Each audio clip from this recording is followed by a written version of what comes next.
LPSK sampai jaga Baradae alias Richard Eliezer 24 jam penuh abaikan di depan sel rutan Bareskrim. Ada apa?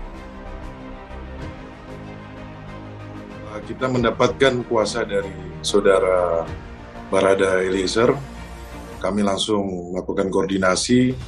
Dan kemarin bertepatan dengan LPSK hadir untuk melakukan asesmen. Kami juga ikut mengawal dan ikut mendampingi. Nah, ada beberapa poin yang kami catat dalam asesmen tersebut, ada 5 poin. Pertama itu adalah permohonan GC yang dimohonkan oleh Baradae terkait dengan pertama perlindungan prosedural, kedua adalah perlindungan fisik, ketiga perlindungan hukum, keempat bantuan psikologis, kelima adalah rehabilitasi psikososial. Saya bisa jelaskan di sini bahwa pertama mengenai perlindungan bantuan prosedur, pendampingan Baradae dari kuasa hukum dan ada pendamping dari LPSK. Setelah kami dapatkan data-data tersebut, kami akan membawa atau mengajak Baradae ini ke wilayah Lembaga Perlindungan Saksi LPSK.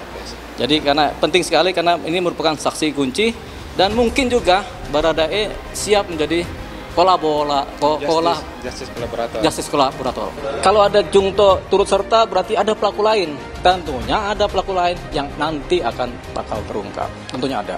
Dari awal kan pernah disampaikan kan diklaim oleh pengacaranya FS dan PC bahwa Eliezer itu sendirian saja, satu saksi bukan saksi. Tetapi dalam persidangan kan akhirnya banyak fakta yang terbuka kan, keterangan-keterangan saksi ini yang contohnya ajudan itu keterangannya juga pun menguatkan keterangannya Richard Eliezer dalam BAP, contohnya tentang PCR ini kan, bahwa PCR-nya di rumah bangka kebiasaannya. Nah, hari ini juga dikuatkan lagi dengan kesaksian dari petugas dari swab ya, jadi kami melihat bahwa fakta-fakta ini walaupun persidangannya penuh dengan dinamika, bahwa kami percaya bahwa kebenaran itu pasti akan muncul ya, bahwa keadilan itu pasti akan muncul. Tapi perlu kami sampaikan bahwa Richard Eliezer konsisten dan dia bersikap kesatria, dia berkata jujur. Nah, ini yang kami hormati. 3 jenis false confession, ada 3 jenis pengakuan yang keliru. Mulai dari pengakuan keliru yang diberikan secara sukarela, mungkin karena kecintaan, loyalitas, bentuk pengabdian, intinya tidak ada paksaan, tapi inisiatif sepenuhnya dari bersangkutan untuk menyampaikan pengakuan yang keliru. Tipe yang kedua adalah yang disebut sebagai coerced false confession. Seseorang memberikan pengakuan keliru karena berada di bawah tekanan. Dan yang ketiga adalah internalized false confession. Seseorang memberikan pengakuan keliru tanpa sadar bahwa apa yang dia sampaikan adalah kekeliruan. Kenapa? Karena informasi yang keliru sudah masuk sedemikian dalam ke proses berpikirnya sampai pada sebuah titik ketika orang tersebut tidak lagi bisa membedakan mana imajinasi dan mana realitas. Jangan andalkan pengakuan.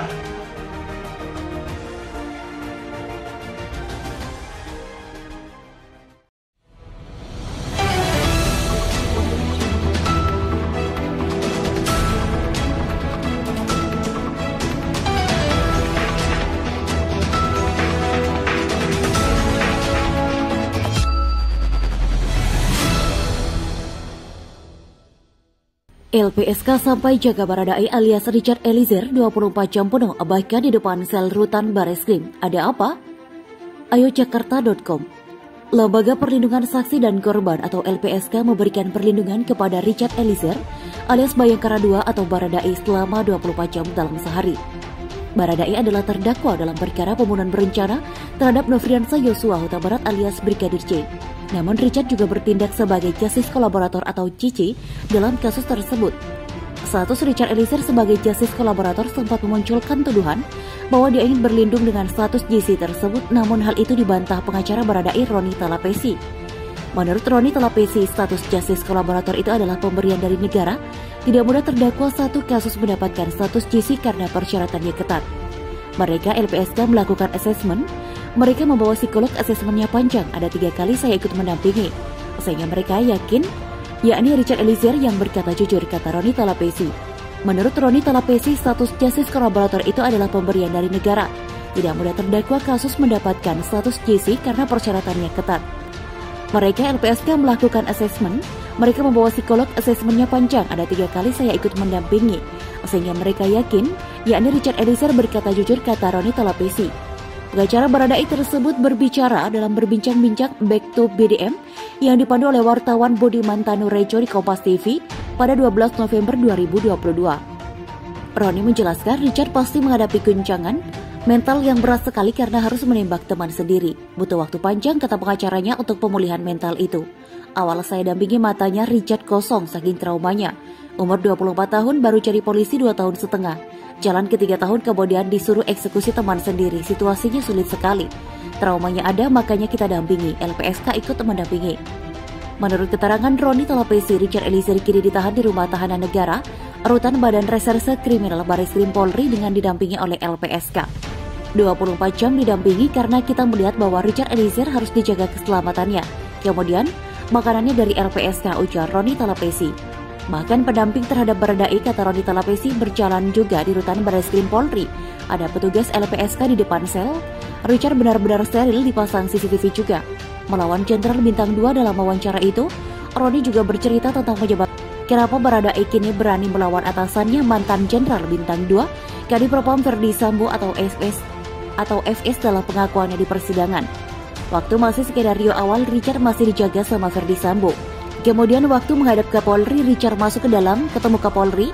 Di luar, di depan pintu ada Ferdi Sambo. Dari depan saja dia sudah diintimidasi, kata Roni Talapesi. Menurut Roni Talapesi, Richard diminta menyampaikan sesuatu yang sesuai dengan skenario awal yang sudah dibuat oleh Ferdi Sambo. Jadi ada rasa ketakutan dari Richard. Dia sempat hubungi keluarga, papa mamanya dihubungi pacarnya. Kalau terjadi apa-apa dengan saya, sudah saya ikhlaskan saja. Gak usah cari lagi, kalau ada apa-apa gak usah cari saya lagi, katanya. Selanjutnya, Roni Talapesi mengakui semua perbuatan sebagai pembentuk rasa bersalah terhadap mendiang Yosua Brigadir J. Mengenai perbuatannya dia sampaikan, saya mengaku semua, ini bagian dari rasa penebusan dosa saya terhadap almarhum Yosua dan keluarganya. Saya harus berkata jujur, kata Roni Talapesi mengutip omongan Baradae. Menurut Roni, Richard mengaku kerap didatangi oleh Brigadir J dalam mimpinya. Setiap malam dia mimpiin almarhum Yosua, didatangin, dimimpiin, dia selalu didatangin Yosua. Baru dalam pertemuan kedua dengan Kapolri Jenderal Listio Sigit Prabowo, Richard berkata jujur. Setelah ada pengakuan bermimpi sama almarhum Yosua, dari hati kecil dia berkata ini tidak benar. Karena kenapa? Almarhum Yosua ini kan teman Richard, ungkap Roni. Baradae menurut Roni Talapesi punya hubungan bagus dan menyebut Brigadir J sebagai sosok yang baik. Dia setiap hari bertemu dengan Yosua dan bilang Brigadir J orang baik. 1 bulan terakhir ini mereka satu kamar tidur. Jadi secara personal tidak masalah. Itu yang membuat Richard merasa ini ada yang tidak benar, maka saya harus ungkapkan itu, kata Roni Talapesi. Selain Richard, ada 4 terdakwa lagi dalam perkara pembunuhan berencana terhadap Brigadir J pada 8 Juli 2022. Mereka adalah pasangan suami istri Ferdi Sambo dan Putri Chandrawati, supir sekaligus asisten rumah tangga ART keluarga FS bernama Kuat Ma'ruf, dan mantan ajudan FS Bribka Ricky Rizal atau RR. Richard dan beberapa terdakwa lainnya sudah menjalani sidang di Pengadilan Negeri Jakarta Selatan atau PN Jaksel. Sidang lanjutan perkara pembunuhan berencana terhadap Brigadir J alias Yosua akan dilanjutkan pada akhir November.